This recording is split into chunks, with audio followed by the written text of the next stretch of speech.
Bonjour à toutes et à tous, on se retrouve aujourd'hui pour une nouvelle vidéo, donc qui est une vidéo pour tous ceux qui voudraient commencer à lire du fantasy ou du fantastique mais qui ne savent pas par où commencer ou qui n'ont pas trop de recommandations, etc. ou qui voudraient juste avoir des nouvelles recommandations.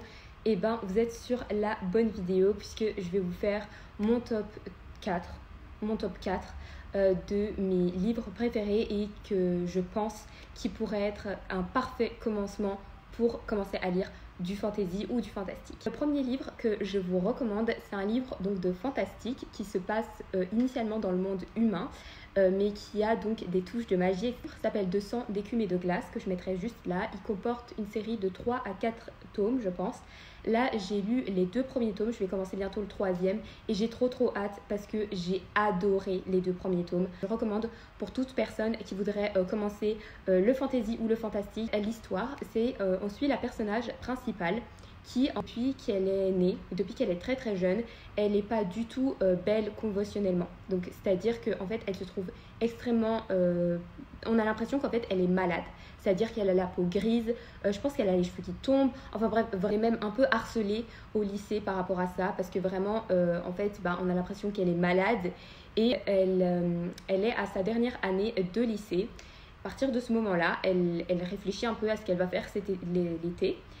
Et son père va arriver et va lui dire qu'il pense que le meilleur pour elle, pour cet été, ce serait de passer son été chez sa tante. Oui, c'est sa tante, qui est donc biologiste marine.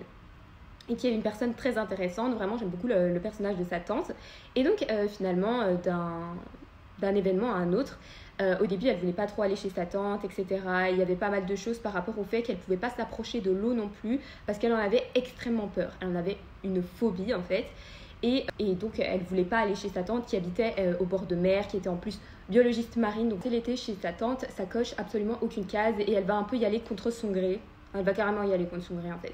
Elle va se retrouver chez sa tante et en fait elle va se rendre compte, plus elle passe du temps chez sa tante, plus elle va commencer un peu à se plaire, à bien s'entendre avec sa tante.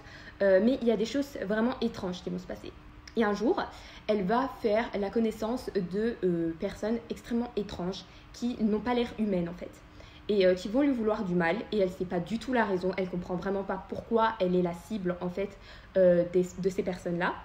Et un jour, elle se sentait vraiment comme si elle allait mourir parce qu'en fait, à cause de sa maladie, elle se demandait mais pourquoi je suis comme ça? Vraiment, je ne comprends pas. J'ai l'impression que là, je me sens vraiment mal. J'ai l'impression qu'il ne me reste plus beaucoup de temps parce qu'elle était déjà extrêmement mal initialement.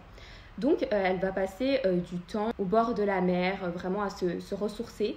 Et à ce moment-là, il va se passer pas mal de choses et c'est là que va se déclencher une série d'événements où elle va découvrir plein de choses par rapport à elle, à son passé, à l'histoire de sa famille. Voilà, ça va être lié à de la magie, etc. Il va peut-être même avoir un petit ennemi to lover parce que là, en fait, je suis pas sûre de ce que j'avance. C'est-à-dire que moi aussi, là, j'ai lu les 2 premiers tomes, mais de ce que je vois, il y a un petit truc. Je sens un petit truc. Dans un petit update peut-être où je ferai un update sur la série entière du livre. Avoir tout un univers très développé sous-marin. Ce que je trouvais super original, c'était le fait que en fait, j'ai jamais, en fait, je pense, ou très rarement, lu des livres fantasy ou fantastique qui étaient écrits par des auteurs françaises. Parce que voilà, j'ai l'impression que c'est pas hyper connu non plus des auteurs françaises de fantastique ou de fantasy. Sauf que là, en fait, c'était une auteure française et j'ai même pas fait exprès. Vraiment, c'était vraiment parce que en fait, le livre m'attirait énormément, que ce soit au niveau de la couverture, que ce soit au niveau de l'histoire, etc. Et je trouvais ça extrêmement original. Et en fait, en me renseignant, et plus tu le lis et plus tu t'en rends compte, et ça a été confirmé par l'autrice, en fait, ce livre, la construction de l'univers a été inspirée de légendes bretonnes. Et je trouvais ça extrêmement intéressant et fascinant parce que déjà, je ne m'y connaissais pas tellement sur les légendes fantastiques bretonnes.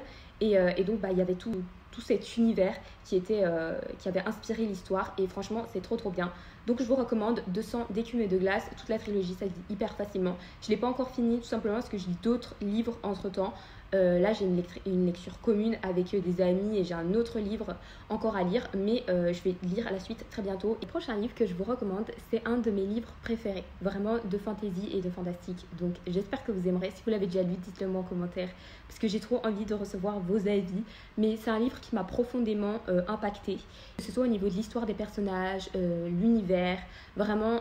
moi j'ai énormément aimé. J'ai déjà vu passer pas mal de fois sur BookTok, mais j'avais quand même envie d'en parler dans cette vidéo parce que c'est un livre, c'est mon préféré au niveau fantasy. Donc voilà, je vous le présente, il s'appelle Six of Crows et donc je vous le mettrai là.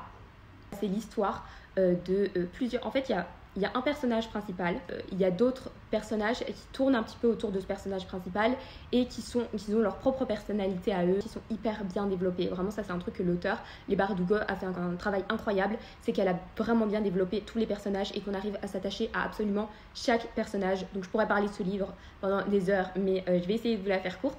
Donc Six of Crows, en fait, il suit l'histoire de Cass Breaker, qui est le personnage principal et qui habite en fait dans une ville qui est extrêmement malfamée, voilà, qui est une des pires villes qui puissent exister parce qu'on se retrouve dans un monde fantasy, donc c'est pas du tout le même monde que le nôtre. Et lui, il est un peu considéré comme le chef d'un sorte de grand bar, casino, tout ça.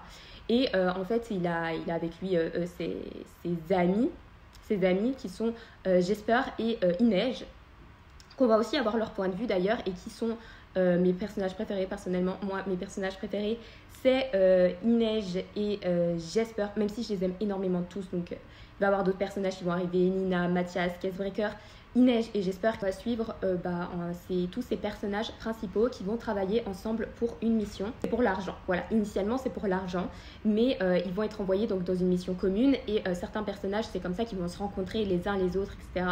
Et ils vont commencer à créer des liens d'amitié, vraiment avoir ce trope en fait de amis qui deviennent une famille. Et qui, en plus de ça, initialement, ils travaillent tous illégalement. Hein, voilà. Ils ont tous des histoires extrêmement compliquées. Ils ont tous une raison de sont arrivés là. Donc pour le prochain livre, je vais vous recommander le livre que je vous mets ici, qui s'appelle Caraval, et qui est pour moi un livre qui représente super bien le fantasy, l'aventure. On va suivre les deux personnages principaux qui sont des sœurs et qui en fait vivent dans une île un peu à l'écart, donc on se retrouve un peu dans un monde fantasy, hein, toujours. Ils vivent avec leur père qui est un vrai tyran. Vraiment leur père, un père horrible en fait, et est très violent, enfin voilà. Et depuis qu'elles sont très jeunes, elles ont une grande admiration pour un tournoi qui se passe tous les X temps, je sais plus trop c'est tous les combien de temps parce que ça fait un moment que je l'ai lu ce livre, mais elles rêvent d'y être invitées. Et un jour elles vont recevoir, enfin une des sœurs va recevoir une invitation pour assister au tournoi. À l'aide de deux autres personnes, elles vont, qui sont aussi des personnages importants dans le livre, elles vont en fait s'échapper de chez leur père et aller au tournoi. Et en fait, une des sœurs va être kidnappée lors du tournoi et lorsqu'elles arrivent sur l'île où il se déroule. Et on va essayer de comprendre pourquoi, on va partir à sa recherche.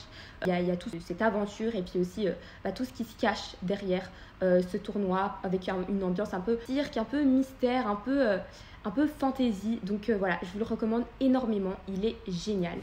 J'ai eu un petit problème avec ma caméra qui a supprimé le dernier livre que je voulais vous présenter, donc je vous en parle ici. Il s'appelle Shadow and Bones et c'est lié au livre Six of Crows que je vous ai présenté un peu plus tôt. C'est dans le même univers mais avec un personnage principal différent. Ici on suit Alina qui est une orpheline et qui travaille à l'armée en tant que cartographe avec son meilleur ami Mal qui lui est soldat. On appuie plus ici sur une partie du monde qu'on avait évoqué un peu dans Six of Crows avec les Grishas, les pouvoirs, mais beaucoup plus développé. Donc on parle du monde qui a été séparé entre humains et Grisha, qui a toute une hiérarchie de pouvoir et le fait qu'ils soient aussi discriminés par rapport à ça. Suite à certains événements, Alina va découvrir des choses sur les Grishas et sur elle-même, ce qui va engendrer beaucoup de péripéties et on va voir comment sa relation avec son meilleur ami Mal va évoluer dans l'histoire en prenant en compte le fait que c'était lui un humain.